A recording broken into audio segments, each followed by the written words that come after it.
Just moved into this beautiful old house. The charm of its rustic architecture had a pull that was impossible to resist. I'm no stranger to moving, but this place, it felt like home the moment I stepped foot inside. You could feel the history in its worn wooden floors and the stories whispered by the creaking stairs. Unpacking was an adventure in itself. Every box I opened unveiled a piece of my life, a memory, a part of me, that I was bringing into this new space. Setting up wasn't just about finding a place for furniture or hanging up pictures.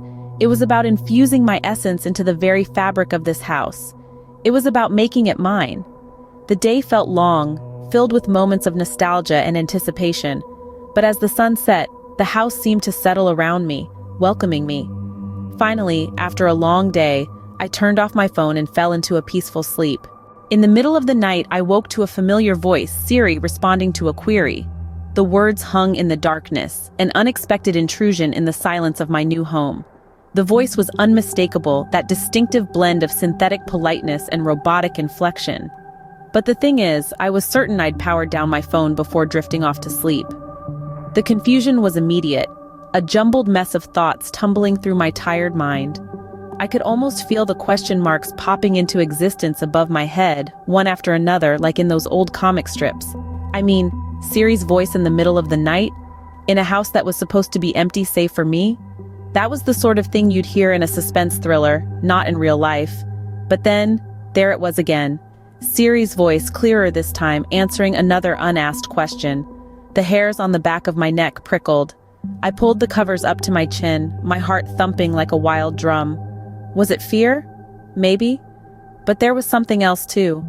A spark of curiosity, a need to know what was going on. I considered for a moment. Should I just ignore it, pull the covers over my head and hope it was just my imagination running wild? Or should I confront it, find the source of the sound? I took a deep breath. The decision was made. I was going to investigate. Slipping out of bed, my feet met the cool hardwood floor. The moonlight filtering through the window cast long shadows, making the familiar seem strange and alien. But I was determined. I had to know what was going on, had to find the source of Siri's voice. And so, armed with nothing more than my determination and a little bit of courage, I ventured into the darkness of my new home. Every creak of the floorboards, every rustle of the wind outside seemed amplified, adding to the suspense. The house was silent, except for Siri's voice echoing from somewhere within the house. And with that, my midnight mystery had officially begun. Opening. I got up, my heart pounding, and started investigating. A surge of adrenaline propelled me out of bed. The house was enveloped in an eerie silence, broken only by the faint hum of the refrigerator and the ticking of the grandfather clock in the hallway. I ventured into the darkness, the chill of the wooden floor under my feet a stark contrast to the warmth of my bed.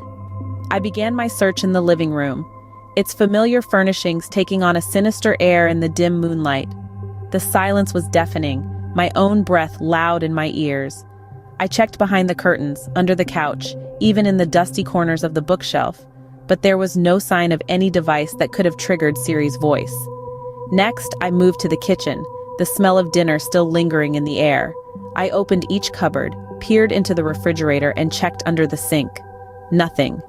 The fear began to creep in then, crawling up my spine like a spider. I felt a chill run down my back, the hairs on my arms standing on end. My mind began to spin tales of the supernatural, of ghostly apparitions haunting the new house. I shook my head, trying to dispel the thoughts. Despite the growing fear, I pressed on, checking the spare rooms, the bathrooms, and finally the basement.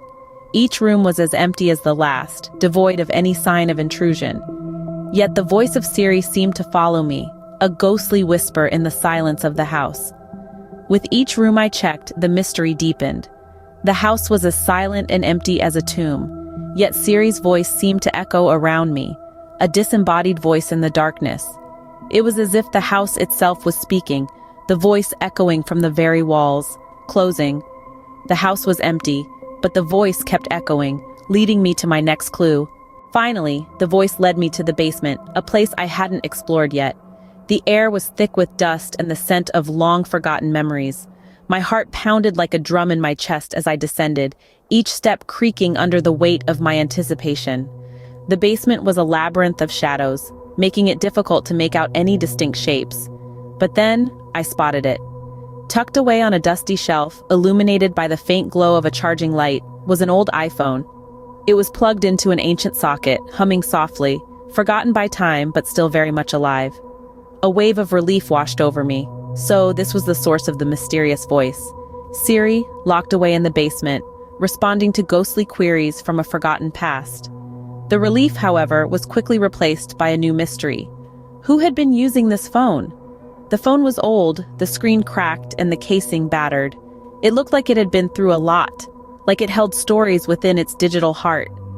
But it was the only sign of life in this otherwise deserted basement. I picked it up, the chill of the metal casing seeping into my fingertips. The screen lit up, illuminating my face in the gloom. It was a strange feeling holding this relic of the past, this piece of someone else's life. It felt like I was holding a piece of the house's history in my hands. As I stood there, the phone in my hand, I couldn't shake off the feeling of unease. I was alone in the house, or at least that's what I had thought. But the presence of this phone, this artifact from another time, suggested otherwise. It hinted at a presence, a shadow in the corners of the house, asking Siri questions in the dead of night. Who had been using this phone? I was alone in the house, or so I thought. I decided to check the phone, hoping for some answers. As I unlocked the screen, I couldn't help but feel a twinge of apprehension. My heart pounded in my chest as I navigated to the Reminders app. And there they were, a series of reminders, all set for peculiar hours of the night. Each reminder was a question, a query for Siri. It seemed like the previous owner of the house had a habit of asking Siri questions in the middle of the night. Questions about the weather, about trivia, about recipes. The list went on and on. The reminders were set to repeat daily, and the phone was plugged into a charger in the corner of the basement, forgotten and left behind. A wave of relief washed over me as I realized what had happened. The phone, tucked away in the basement, was merely carrying out its programmed duties, obediently asking Siri questions at the set times. The disembodied voice I'd heard in the still of the night wasn't a ghost or an intruder, but the echo of the previous owner's nightly routine. I couldn't help but laugh at the absurdity of it all. Here I was, in my new house, scared out of my wits by a forgotten phone and its diligent digital assistant. The mystery of the midnight Siri was solved, and I was indeed alone in the house. But now, with the mystery resolved, I had a decision to make. What was I to do with this phone? I decided to reach out to the previous owner. After all, they might be missing their device and quite possibly their midnight conversations with Siri. I found their contact information from the property agent and gave them a call. They were surprised, to say the least, but grateful. Apparently, they'd been missing their phone but assumed it was lost for good. We arranged a time for them to come by and pick it up. When they arrived, we shared a good laugh about the whole situation. They apologized for the unintentional scare and thanked me for being understanding. As they left, I couldn't help but feel a sense of satisfaction. Not only had I solved the mystery of the midnight Siri, but I also managed to return a lost item to its rightful owner. In the end, this peculiar experience turned out to be an unexpected icebreaker with my new neighbor. It also served as a reminder of the strange and unexpected ways technology can weave itself into our lives. A mystery solved and a good story to tell. But I've learned one thing: always check the basement when you move into a new house.